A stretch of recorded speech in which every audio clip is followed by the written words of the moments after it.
Let us now consider the case of critically damped motion.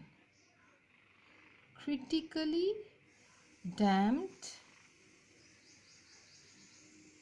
motion.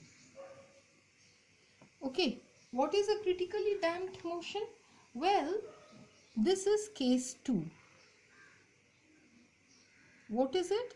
When k square minus omega square is equal to 0. Previously, k square minus omega square is greater than 1, which means k square is greater than omega 0 square. It's positive. Now k square minus omega square is equal to 0. Okay, so in this case, the damping term and the stiffness term, you see, they are equal to one another. This is the damping term, this is the stiffness term.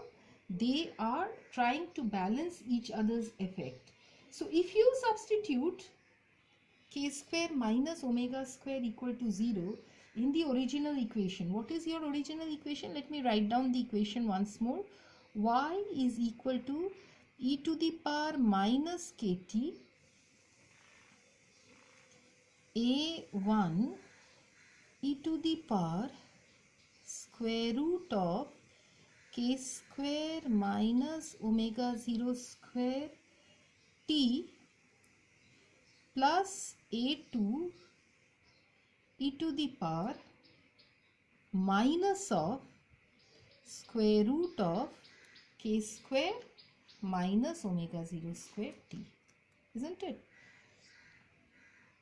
K square minus omega 0 square t. Okay, so this was your equation. So if you put this as equal to 0, what do you get? This is 0, so it is equal to e to the power minus kt.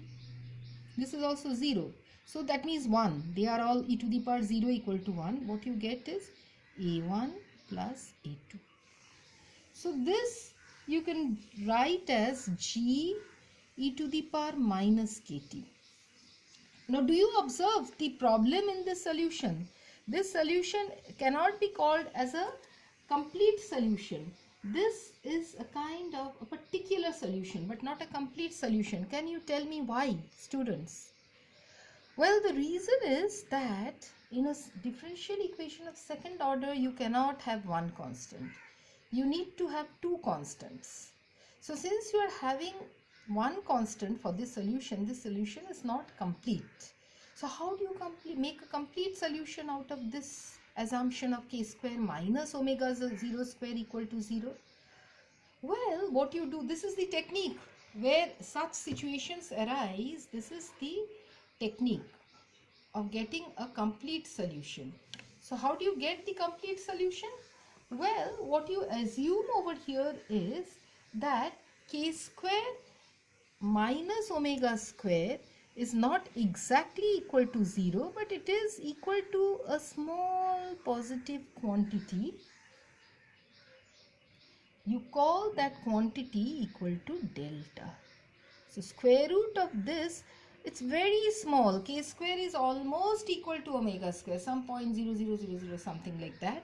A very small quantity delta. You take this as a very small quantity delta, such that y is equal to e to the power minus kt a1 e to the power delta t plus a2 e to the power minus delta t. If you do this, and suppose if you increase your, because delta is very small, if you just expand delta, okay, what you get is a1 into, okay, 1. How do you expand e to the power delta? 1 plus delta t by factorial 1 plus delta square t square by factorial 2 plus higher orders, which you need not write. This is with a1 plus a2. Again, what you write is 1 minus delta t plus, isn't it? It goes on like that. And then finally, what do you write? Well, therefore, this goes on, all right. Therefore, you see plus delta t minus delta t cancels, and what you get over here is ultimately a solution. What do you get?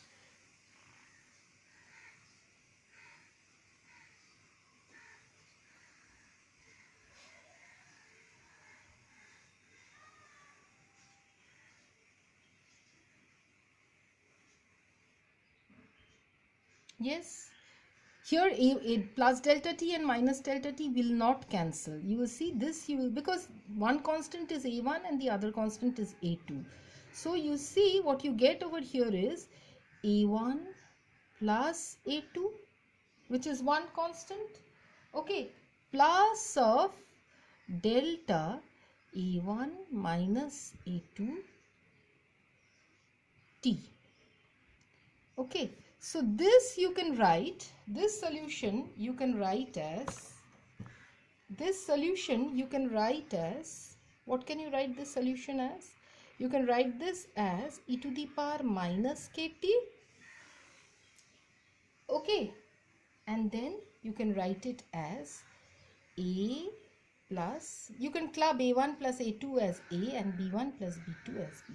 So you see the constant a has the dimension. What dimension should the constant a have? Because this is y equal to, obviously a should have the constant, the dimension of length, and because b is multiplied to time, therefore it cannot be length only, it has to be divided by time. So this has to be of the dimension of velocity.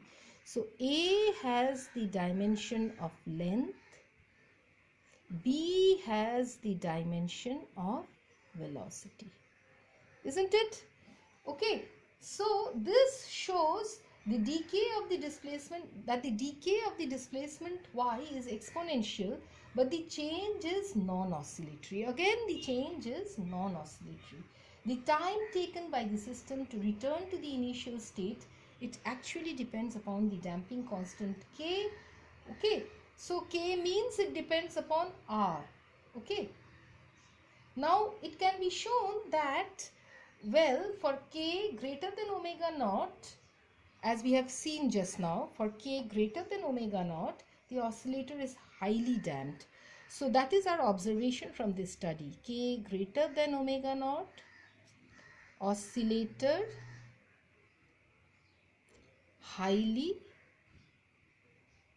damped. Okay, and for k less than omega naught, okay, when k square minus omega 0 square it is less than omega naught, then we can show that this becomes oscillatory. This we did not show as yet. This is oscillatory. However, for k equal to omega naught, it is neither overdamped nor oscillatory. When k is equal to omega naught, it is neither overdamped nor oscillatory. It is said to be critically damped. So this is critically damped. Critically damped. And such systems you use in, so this kind of systems that you use over here, you use this critically damped system in ballistic galvanometer. You have used it in your experiments on measuring the dielectric constant, the ballistic galvanometer. You need this to be critically damped because for any reading that you take, okay, there should be, as you realize, a throw. All right, so it should touch a specific point and then it should stop some, it should actually touch a specific point, okay, to give you the reading. It should not actually keep on oscillating. All right, so that is critically damped. But when it is over damped, where do you use an over damped system? An over damped system is used in a galvanometer called deadbeat galvanometer. For example, say in an ammeter, where the pointer should come and stop and you can take the reading. It should not move at all. Okay, so these are the two cases. The third case is the most important, which we'll be discussing next day. Okay.